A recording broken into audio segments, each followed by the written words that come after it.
Baby, you want some lemonade? Yes, I'm thirsty. I'm sure you look it. That's You really. look a little thirsty today. Yeah, I'm parched. I need some drink. Yeah, I'm sure. You know your man dictating how y'all do it, so I'm sure you thirsty. Lord, it's been dry than the Sahara Desert over there. I bet it has. Speaking of that, how do you really feel about that? And be honest with me. Be honest. How do you really feel About the situation in general? the whole situation? The whole situation in general.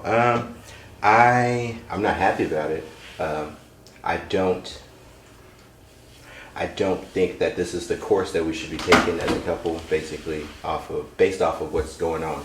So I'll give a little backstory. So I've known Terrell for 5 years now. I met him at this LGBT nonprofit, and we've been together for 2. The last maybe 6 months or 2, I left one place and I went to the other. And in between that time, I started to make less money, and that's when things got ugly. Because he had to become the breadwinner. He had to put up his money and bring his stuff to the table. And so the reason why he wants to leave now is basically because of that. I guess he didn't like it. He didn't like that he had to, man up and steer for a few minutes while things were getting back on course. So now that he wants to separate so that he can try to focus on himself and up his money and all that kind of stuff. But that's what I was saying. I don't think that it is a reason to separate, because in a relationship you're supposed to take things as they come, especially when you feel strongly enough for some person or somebody that you just deal. You know what I mean? So like in a previous relationship of mine, I had to go through this. My partner lost his job, and I was making all the money. I didn't feel ill about it. I didn't leave him. I didn't feel less. It just never got to that point to where I felt like I needed to leave just because I had to pay the bills for a little bit. That's still not telling me how you feel. Terrell, I still love him very much. I don't hate him. I don't dislike him. There's no ill feelings. Still very much feel like he's a part of my heart. It hurts really a lot to see that this is happening and that we're having to separate. We as Virgos, because you're a younger Virgo, and we have this thing where we will have our game face on and camouflage like it's A-okay, and we really on the inside screaming like we're in the middle of a room with 1,000 people screaming and nobody hears us. So the reason why I asked you all this is because I know what you're going through, and I know it's kind of like a tornado on the inside. So to have that person that you can really talk to and be real with and just say what's up, it helps. I felt you last time we met. You hit on it, but it was kind of real sore, and you kind of hit and just kept moving because you didn't want to show your emotions or whatever. But I'm here so you don't have to get bitter. Because when I went through this very same thing, I got very bitter. And I hated men. Like, I would do some crazy stuff. Like, literally meet a man, they into me, we do what we do. And I say, when we get through doing it, get your nasty. It's just ugly. Right. And I was bitter. From all that hurt that you was holding inside. Exactly. Another question. How do you feel about this sexual dictation? I don't like it at all. I don't like it at all because I like to be able to freely express my, okay, so I'll talk like this. So when in terms of loving somebody, to me, the most gifting, loving thing that you can do in a relationship is to be just to be sexual. Just be honest, you're a Virgo, we freaks. Yeah, Definitely. You don't have to go around the bush. Yeah, I want the attention. Virgos, and they'll we're get it. freaks. So that makes me feel. And you can't just dictate how we're gonna do it because we don't even know. We just Yeah. do it. Just go with the flow. Just Yeah. whatever. Right? Shit. And so to be dictated is like, Yeah, I don't like to feel like I'm begging for it. Basically, like if I have to ask you more than once in a week period, there's a problem. You're supposed to be tending to those kind of things. more than once in a week. You're right, though. 2 times a Sound week. like you've been married 30 years. Oh gosh. Well, I mean, 1 to 2 times in a week because that's what we settled on. For him, other than that, that's too much. What? You just like, told y'all settled on it? I mean, I'm like, Times a week, that's too much.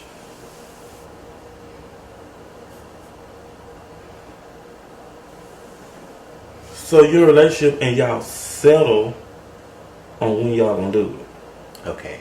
Maybe settled wasn't the right term. Y'all might as well just draw up a I contract. expressed to him that, I like to do it, just whenever. I'm down to do it whenever. Yeah, just spontaneous. Yeah, you and- just come here from work and Exactly. If my lover told me we were gonna do it 1 or 2 times a week, I promise you, in his sleep, I will be getting it. Feel it. Whenever you need it, whenever you want it, just, hey, that morning wood, that morning hard, get with it. And Get that thing done. he's just the type of person, he's just real prudish. He's like, oh, I just want What's to do his it. sign? He's a Virgo as well. He's a August, September, Uh-huh. and he settled 1 or 2 times a week. You better start checking phones and stuff. I saw him going through my phone when I woke up once before. Just if anyone said, "Oh yeah, I saw Terrell down the side of this corner," whenever he happened to go to work or was coming back from work, it was just always the dilemma over that. Over what are you doing? Somebody mixing that cake mix in. And I know, well, I don't think that he's going out to do, to do that with somebody else. He's not that type of person. Whenever you come to terms with 1 or 2 times a week, and I'm speaking from the Virgo zodiac, somebody creep. Somebody doing something they ain't got no business doing. What I think he does is he just takes care of it for himself. If you catch my drift. Kind of deal. He would rather do that than to have sex. Or getting it from somewhere else. So either the sex has become boring or plain and you want it somewhere else. Something is going on. Why are you looking at it like that? What would you do? What would I do? Okay, what do you do? What do I do? Yeah. Because we're a decade apart. Mm-hmm. So I'm coming from how I was around that age. And when this stuff started happening. So I was more like, if you ain't gonna do it, Somebody else will. hello. And if I start with somebody else, you got to go. What do you feel like the end result will be, or what do you feel like the outcome is going to be with all of this that's going on? I feel that the outcome of this is if we do go through with the separation, we move to our other places, then I feel like that we're not going to reconnect. We're not going to get back together. So he wants to separate in the hopes that we'll better ourselves and then come back together in the future. I feel like that separation is the only factor that we haven't tried to come together. Look at it, anyone in my family, anyone in your family, we all leave, we all come to better. Come to better, come together.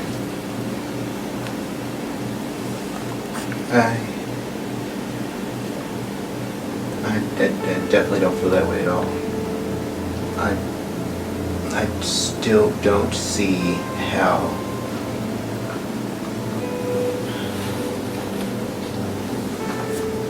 separation will be any good. Me, I don't see it like that. I see it as, you're running out on me now. What's to say you're not going to do it later on? So I don't think we gotta get back together or anything like that. Are you ready to deal with that? Because when we love someone, it's really hard for us to detach from that. And the only way we can detach from it, we have to put you in a place of hate. Mm-hmm. Yeah. And I have to hate you or something about you to detour my view of you or how I feel of you. So, are you ready to go through this? No. Because, You love him. yeah, I don't want it to end. Like I said, still faithful, love him very much, ride or die to the end. Yeah, we will. Yeah, ride or die to the end. I've expressed to him multiple times that I feel that the problems that we're having in our relationship can be solved through communication and trying to work things out rather than trying to split and do our own thing. So no, I don't think I'm ready for it. Yeah, I was talking to a friend the other day, and we was talking about relationships, and I said, he said a statement. He said communication in relationship is very important. I said to a certain extent, but open communication in relationship is very important. The reason why I say open communication, not just communication. When you with somebody, you should be able to talk about anything. Just be like, this is the only way. No. But that's exactly what you were just saying. You're saying this is the only thing that we haven't done. I'm doing this to show you to teach you a lesson, to make you stand on your own 2 feet. To me, it kind of sounds like spiteful. It's spiteful. I'm frustrated. Not spiteful. That's what I feel though. I feel like you're doing it intentionally to get back in there for something. If we wanted to just get back at each other, we'll just fight with each other. This is something more than that. This is something where I said, this is where I stand in our relationship. This is how we feel with each other in our relationship. If I want to be spiteful, I'll just go sleep with someone else. I would say, yeah, this isn't anything. I'm not saying, oh, I'm leaving, going to go be with this person, see that's whatever. That would be more spiteful in my eyes. I'm saying I want us to build and want us to grow. You know what I'm saying? A lot of times in relationship, people just talk about certain things. They have communication, but it's not open communication. Yeah. Tell me about your birthday yesterday. Ooh. I worked half a day. Ooh, those are all the best. Yeah, I worked half a day. And then the last night we went out.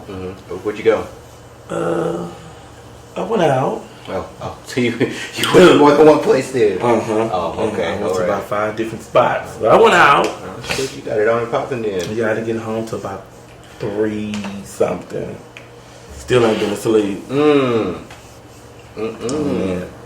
You know. Look at you now. If I came home at 3 something, I'd be not here, crashed out somewhere. That's you, baby. I can't do it. You 44 when you're 24, and It's how it I'm is. still a spring chicken, baby. Oh, okay. You still coming up, huh? Yes, indeed. But no, I went out with a few friends. We had fun. Today I got a Would You Real Life house party. Oh. Really? No, not at all. Not at all. But if it's boring, Yeah. It's gonna be probably around from 6 to 10. Here?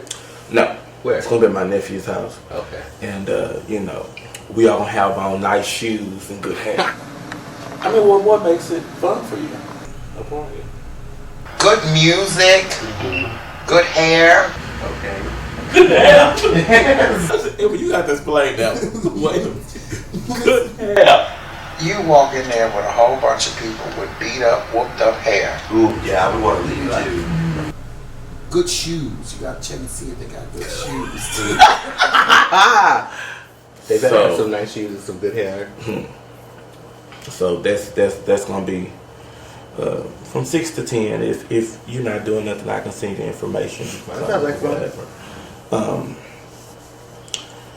Yeah, and then after that, we're going out again. Again? Yeah. You're gonna go to multiple places once again? Yeah. Okay. I'm gonna try not to stay out so late. I got something to do in the morning. Oh, church. You got a day with Jesus. Yeah.